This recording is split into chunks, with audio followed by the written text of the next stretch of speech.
let me de-influence these books for you. There's a lot of like really hot books that have been flying off the shelves at multiple bookstores, Target, Walmart, anywhere where you can get books, but some of them are just like not worth the hype. Well, in my opinion anyway. I even tried to start reading some of these books, but like I had to go return them and get my money back because like they weren't that good.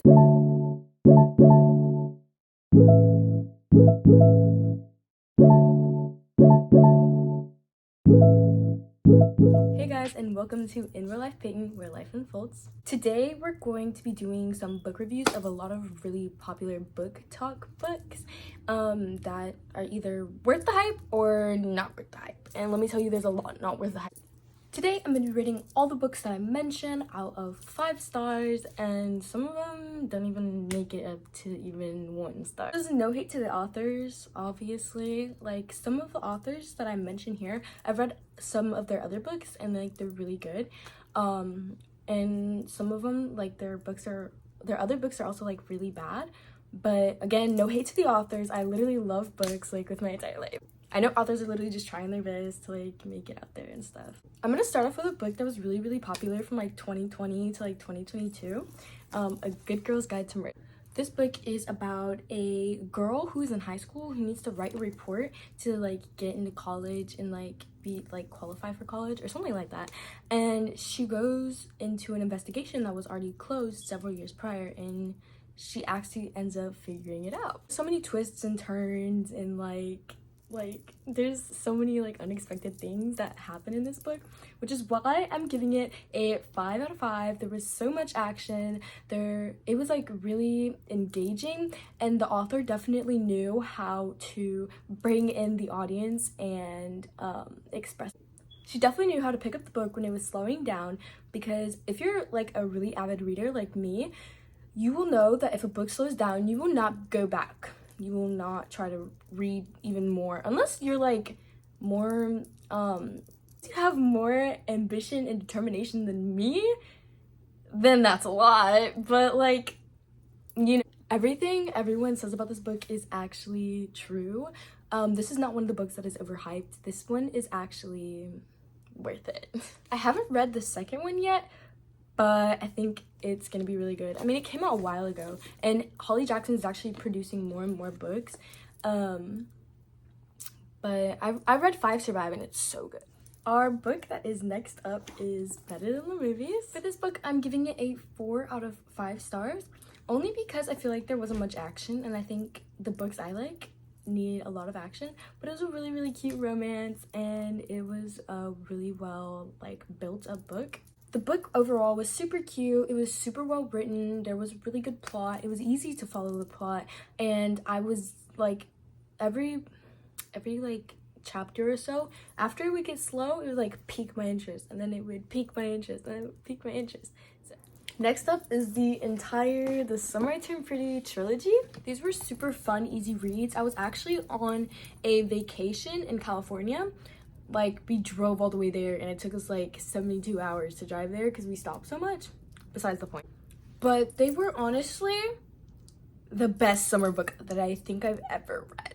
I mean, they're from really like a really long time ago, and you can clearly tell with like the font and the fonts that they use in the book, because really nobody uses those kinds of fonts anymore to like write stories or anything. Like even here on the dedication page, but it's really good. All the books, like, you know how like some sequels do not hit as good as the first book? All the books hit the exact same, and it was amazing. And the third one was so much better. My guy that I rated for did not win in the end, and I'm not gonna tell you guys because then it spoils the whole book. But yeah, but I did not like It Ends With Us, and I thought It Starts With Us was a lot better than It Ends With Us. I'm gonna tell you why. So the plot in It Ends With Us, I feel like it wasn't really well built. It didn't have like a very stable like ground. However, It Starts With Us, it was a lot cuter, and I feel like the genre was shown a little more, if that makes sense. I will warn that it does talk about physical abuse, sexual abuse, and then like it's kind of confusing. Like, it does have the right like suspense and the right Honestly, I forgot the word for like when you're not expecting something and then like boom, it's there. If you know the word, like comment down below. If you don't, that's fine. But it had a lot of twists and turns in it. I would honestly say just like better plot. Don't get me wrong, it starts with us is so good, like no hate to Colleen Hoover, but it ends with us just wasn't it for me. Another controversial topic. Another book that's a very controversial one is Ugly Love. So I forgot to give my The Summer I Turned Pretty and the It Ends With Us and its sequel star ratings. So It Ends With Us and It Starts With Us. It Ends With Us gets 2 stars. It Starts With Us gets 3. And then the entire The Summer I Turned Pretty gets 5 stars. This book gets 1 star. I liked that. I kind of liked the end. The end was super cute. The book kind of made me uncomfortable in general. It does talk about like being in love with his stepsister. I don't think so. I do feel like I have to give it credit for it having a pretty well thought out plot.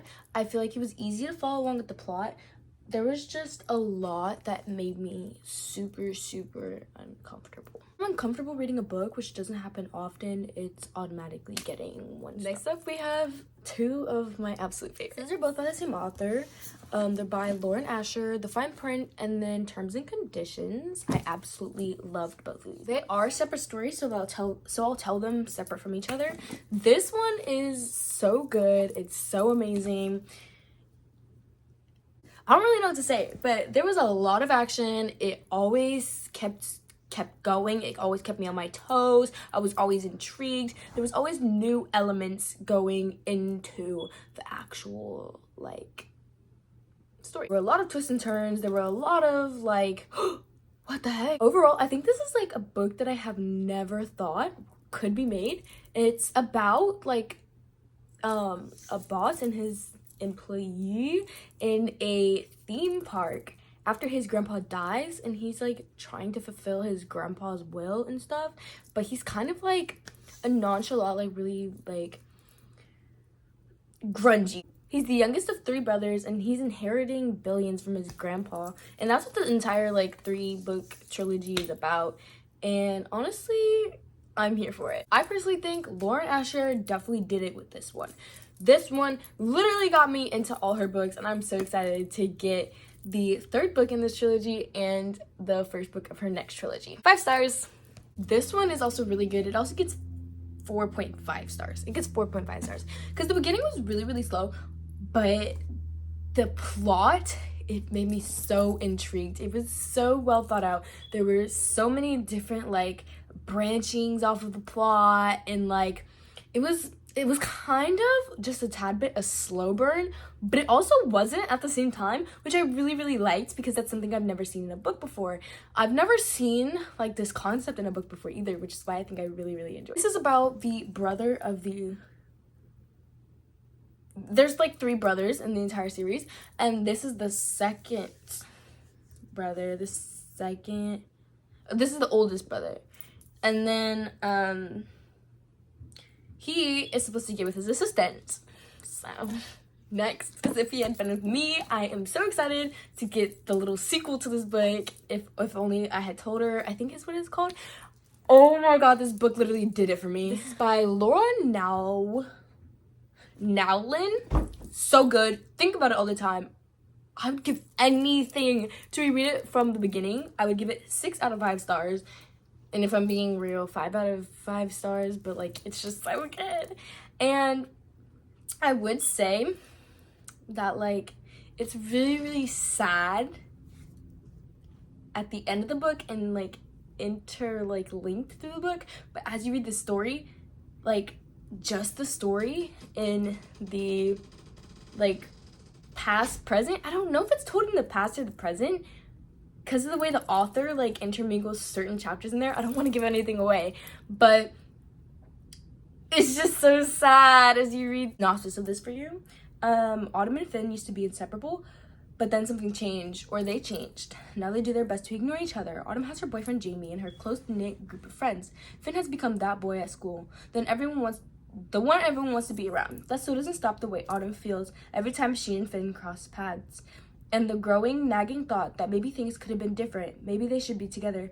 As time passes, Autumn realizes she might not get another chance to make things right before it's too late. That synopsis did not prepare me for that book at all in the slightest. That one is one of my favorites. I'm gonna cry. Next is Love in Other Words. This is what it looks like. It's by Christina Lauren. I don't know why I just randomly started saying authors because I haven't done it this entire time.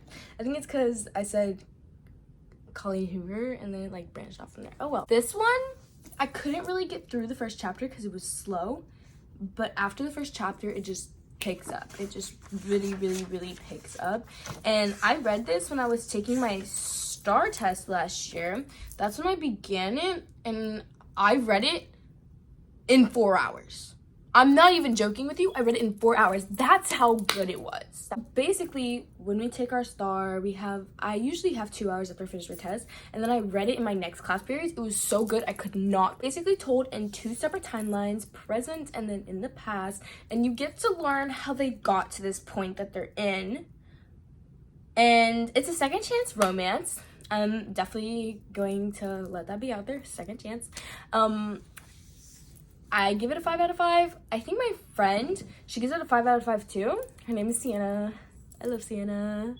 Anyways, she does not like second chance romances, and honestly, her opinion like influenced me to buy this book because she said that she really loved it, even though she didn't like second chance romances. And I was like, this has to be a great book, and it is. I definitely recommend you buying it. Another great one is Girl in Pieces. I would give this a solid 4 out of 5. I feel like it might have just been a tad overhyped, but it's super duper relatable, kind of. I feel like it's beautifully written though. It's super raw, and you really get to experience like a different perspective other than your own. Oh my god, this next one is another one of my favorites. It's Icebreaker, and I know you guys have already heard of it. It's actually my second time reading it, and that's how good it is. I give it 5 stars. Definitely because it was just really intriguing. There was always a conflict, and there's one kind of conflict that stays throughout the entire book, but there's always like mini conflicts all over the place. I feel like this is one of my comfort books, even though some of the stuff we've seen about it is not like it's about an ice skater and a hockey player, and I absolutely love hockey player romances, or like any athlete romances. And I think I just love romance. They go through a lot of challenges with each other, even when they don't necessarily like each other at the beginning. It's like a one-sided enemies to lovers, and then it's like friends to lovers. I don't understand how to explain it. It's not like a specific trope. It has its own trope to it, which is what I really like. I also haven't seen this concept in a book, which is why I really like it. We are in the final stretch, the final 4 books. Next up is Beach Read. I would have to give it a 4 stars. Honestly, it has a very slow beginning, but once you get past that, when I say slow beginning, it's like a slow quarter of the book. But once you get past that, it's really engaging. It's really intriguing.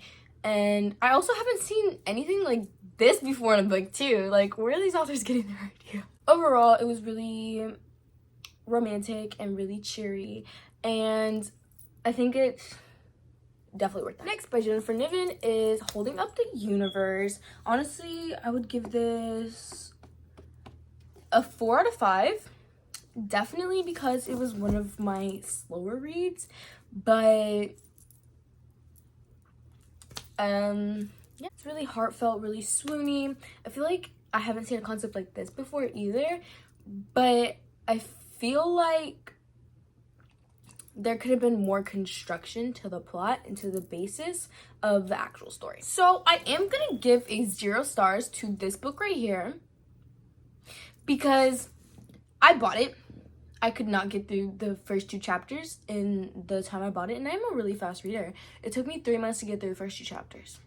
Once I got past that, it weirded me out, and like I feel like it was kind of rushed in a sense, but it also wasn't.